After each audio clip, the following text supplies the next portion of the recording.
Hello YouTube family, అందరు ఎలా ఉన్నారు? మేమైతే చాలా బాగున్నాము. ఆల్రెడీ థంబ్నెయిల్ చూశాక మీ అందరికైతే ఈ వీడియో దేని గురించో అర్థమైపోయే ఉంటుంది. ఒకప్పుడు జొన్న రొట్టెలు అంటే ఎక్కడో ఒకళ్ళిద్దరికే తెలిసేది. కానీ ఇప్పుడైతే జొన్న రొట్టెలు మన డైలీ హెల్త్ రొటీన్లో అయితే ఒక మెయిన్ రోల్ని పోషిస్తున్నాయి. ఎలాంటి హెల్త్ ప్రాబ్లం ఉన్నా కానీ మన డైలీ రొటీన్లో జొన్న రొట్టెలను అయితే ఒక భాగంగా అయితే చేసేసుకోమంటున్నారు డాక్టర్లు. ఇప్పుడు ఆ జొన్న రొట్టెలు చేయడం రాని వాళ్ళు కూడా ఎంతో కష్టపడి అయితే నేర్చేసుకుంటున్నారు. మరి హెల్త్ కంటే ఇంపార్టెంట్ ఏమైనా ఉంటుందా చెప్పండి? హెల్త్ కోసం మనం ఏమైనా చేస్తాం కదా. ఇన్ని ఉపయోగాలు ఉన్న జొన్న రొట్టెలు ఎలా చేసుకోవాలో చూసే ముందు దీనివల్ల ఉన్న ప్రయోజనాలన్నీ ఒకసారి తెలుసుకుందామా? ఈ జొన్న రొట్టెల్లో ఫైబర్ కంటెంట్ అనేది చాలా ఎక్కువగా ఉంటుంది. అందుకే ఇవి తిన్నాక త్వరగా అయితే ఆకలి అయితే వేయదు అండ్ తొందరగా జీర్ణం అయిపోతుంది అనమాట. ఎలాంటి ఇబ్బంది లేకుండా మంచిగా డైజెస్ట్ అయిపోతుంది. ఇంకా డయాబెటీస్ ఉన్నవారైతే వీటిని తింటే బ్లడ్ షుగర్ లెవెల్స్ కూడా చాలా కంట్రోల్లో ఉంటాయి. అందుకే షుగర్ ఉన్న వాళ్ళకు కూడా డాక్టర్స్ అయితే జొన్న రొట్టెలు అయితే తినమని చెప్తూ ఉంటారు. ఇందులో ఇంకా ఐరన్, కాల్షియం, మెగ్నీషియం లాంటి మినరల్స్ కూడా చాలానే ఉంటాయి. ఇంకా స్టమక్లో ఏమైనా ఇబ్బందులు ఉన్న వాళ్ళకు కూడా ఈ జొన్న రొట్టెలు అనేది చాలా హెల్ప్ చేస్తుంది అనమాట. హ్యాపీగా డైజెస్ట్ అయిపోతుంది, ఎవరైనా హ్యాపీగా తినేయచ్చు. కానీ ఈ జొన్న రొట్టెలు ఫస్ట్ టైం తినేవాళ్ళు కొంచెం ఇష్టపడరు అనమాట. అంటే కొంచెం వేరేలాగా అనిపిస్తూ ఉంటాయి, చపాతీల కంటే కొంచెం వేరేలాగా అనిపిస్తూ ఉంటాయి. కానీ తింటున్న కొద్దీ చాలా బాగుంటుంది. ఇంకా నాన్ వెజ్లో అయితే జొన్న రొట్టెలకి సాటి వేరేదైతే ఉండదన్నమాట. చాలా బాగుంటుంది. చికెన్లో కానీ, మటన్లో కానీ, ఇంకా ఫిష్లో కానీ, దేంట్లో అయినా జొన్న రొట్టెలు అనేవి చాలా బాగుంటాయి.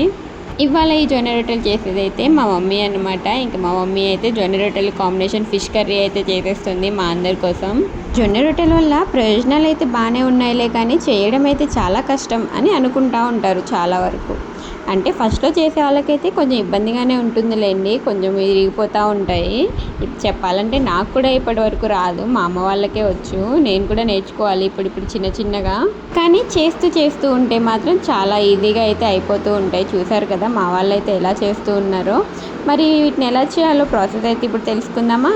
వీటిని అయితే 2 వేస్లో అయితే చేస్తారు. కొంతమంది అయితే మొత్తం జొన్నలతోనే అయితే చేస్తారనమాట. కానీ మేమైతే ఆ జొన్నల్లో కొంచెం అయితే బియ్యం అయితే వేస్తాము. ఎందుకంటే మొత్తం జొన్నలుగా అయితే కొంచెం చేదుగా అనిపిస్తూ ఉంటాయి అనేసి కొంచెం బియ్యం వేస్తాం. కొంచెం అంటే ఒకవేళ మనం 3 గ్లాసెస్ ఆఫ్ బియ్యం జొన్నలు తీసుకున్నాం అనుకోండి, దాంట్లో ఓన్లీ ½ గ్లాసే బియ్యం వేస్తామన్నమాట. జొన్నల క్వాంటిటీ అనేది ఎక్కువగానే ఉండాలి. దాంట్లో కొంచెమే బియ్యం అనమాట. కొంచెమే వేస్తే కొంచెం మనకి టేస్ట్ అనేది కూడా బాగుంటుంది. మా ఫ్యామిలీలో అయితే మేము ఎవరం చేసినా కానీ ఇలానే చేస్తామన్నమాట. జొన్నల్లో అయితే కొంచెం అనేది బియ్యం క్వాంటిటీ అయితే వేసేసుకొని అయితే పట్టించేసుకుంటాము. ఇంకా పిండి అనేది మెత్తగా అయితే పట్టించేసుకున్న తర్వాతకి ఆ పిండిని అయితే మనం నార్మల్గా చపాతీ అయితే నార్మల్గా చల్లటి వాటర్తో అయితే కలుపుతాం కదా, వీటిని అయితే అలా కాదనమాట. హాట్ వాటర్తో అయితే కలుపుకోవాలి. అది కూడా మంచిగా బాయిల్ అవుతున్న వాటర్తో అయితే కలపాలన్నమాట.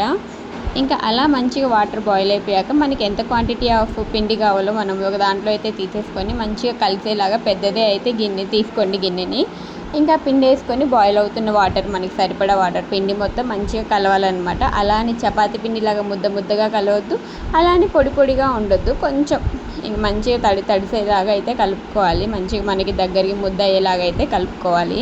ఇంకా అలా కలుపుకున్న పిండిని పక్కన పెట్టేసి, మనకు వాటర్ ఉన్నాయి కదా మిగిలిన, కొంచెం హాట్ వాటర్ మిగులుతాయి కదా, ఆ హాట్ వాటర్ ఇంకా లైట్గా ఇంకా చల్లటి వాటర్ అయితే కలిపేసుకొని ఇంకా మనం పిండి కలుపుకోవడానికి అయితే దాన్ని వాడుకోవచ్చు ఆ వాటర్ని. ఇంకా చూసారు కదా పిండి ఎలా కలపాలో. కొంచెంగా వాటర్ అయితే తీసుకుంటూ ఇలా మా మమ్మీ కలుపుతున్నట్టుగా అయితే మంచిగా ప్రెస్ చేసి అయితే కలపాలి.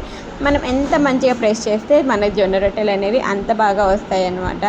ఇంకా ఒకవైపు మా మమ్మీ అయితే మంచి పిండిని అయితే కలిపిస్తుంది, ఇంకోవైపు అయితే మా మరదలు అయితే వాటిని అయితే రౌండ్ షేప్లో అయితే చేసేస్తుంది అనమాట.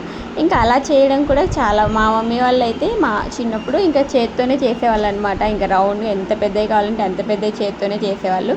కానీ ఇప్పుడు అందరూ కొంచెం ఇంకా అలా సీసాలతో అయితే చేస్తూ ఉన్నారు. కొబ్బరి నూనె డబ్బాలు, అలా డబ్బాలు అయితే ఉంటాయి కదా రౌండ్గా, అలా స్మూత్గా ఉన్న డబ్బాలు అయితే తీసేసుకొని వాటితో అయితే చేస్తున్నారు.